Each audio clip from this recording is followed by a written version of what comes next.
You step on the scale every single morning and the number keeps going up.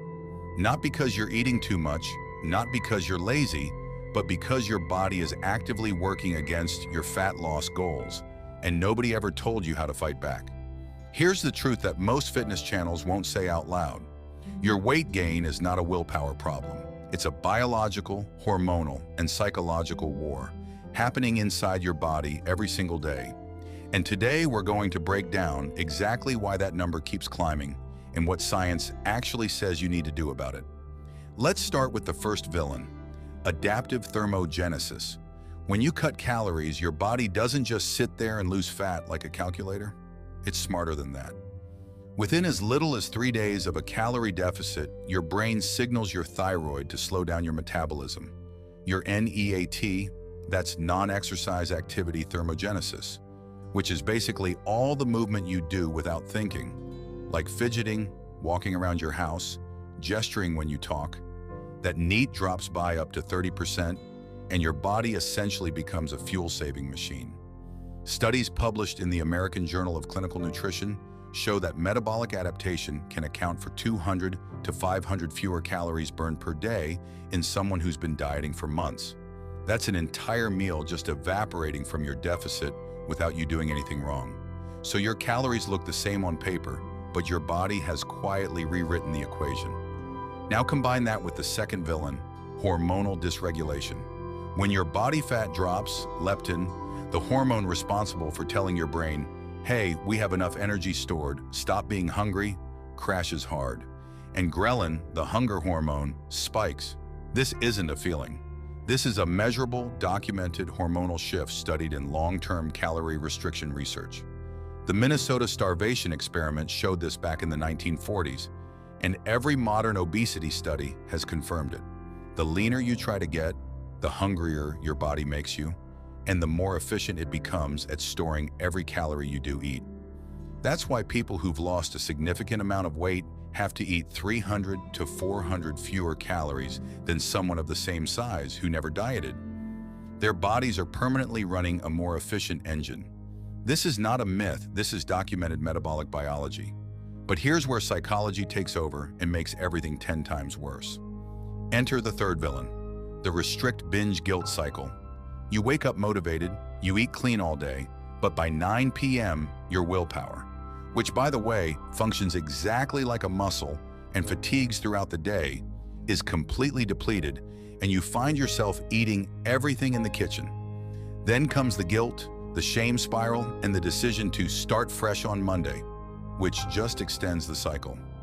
Research in the journal Appetite shows that food restriction increases cognitive preoccupation with food, meaning the harder you try not to think about eating, the more your brain thinks about it. A phenomenon called ironic process theory, or the white bear problem. You tell yourself, don't think about pizza, and now you can't stop thinking about pizza. That psychological pressure combined with a hormonal hunger surge from ghrelin creates a perfect storm that eventually breaks every diet, every time, no matter how disciplined you think you are. Now let's talk about the fourth villain that's hiding in plain sight, poor sleep.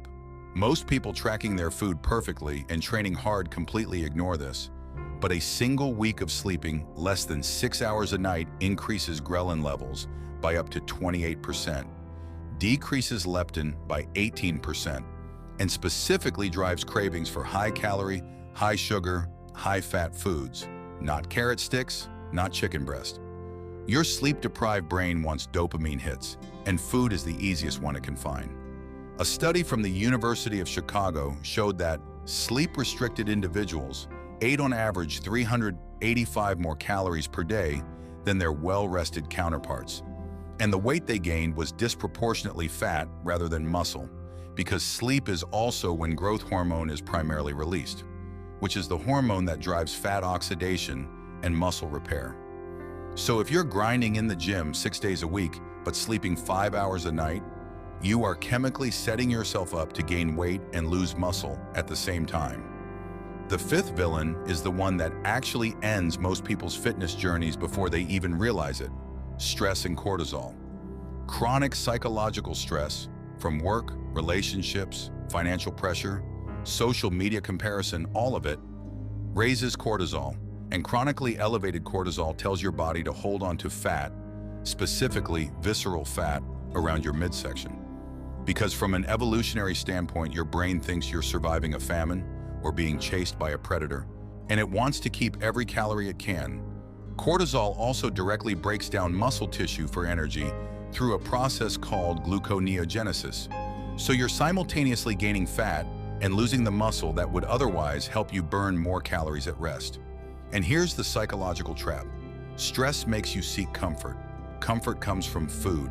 Food temporarily raises dopamine and serotonin, which reinforces the behavior. And the neural pathway between stress and eating becomes stronger every single time you use food as an emotional coping mechanism. This is not weakness. This is your brain learning what works, and it's extremely hard to override a conditioned reward loop. So what do you actually do about all of this? First, diet breaks. Research by Dr. Katia Martins and her team published in the International Journal of Obesity found that subjects who took 2-week maintenance breaks every 2 weeks during a dieting phase lost the same amount of fat as continuous dieters, but significantly less muscle, maintained higher leptin levels, and reported dramatically lower psychological stress around food.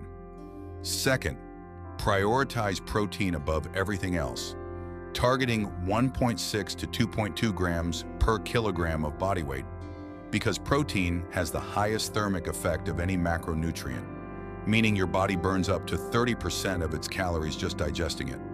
And it's the most satiating macronutrient, which directly fights the ghrelin spike that's making you hungry.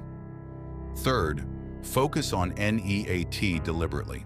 Take the stairs, park farther, set a reminder to stand up every hour, because your body is unconsciously reducing this energy expenditure and you need to consciously counter it. Fourth, treat sleep like it's a training session, because it literally is. Aim for 7 to 9 hours, cool your room to around 65 to 68 degrees Fahrenheit, eliminate screens 30 minutes before bed, and understand that the sleep you skip tonight is directly showing up as extra hunger and extra fat storage tomorrow.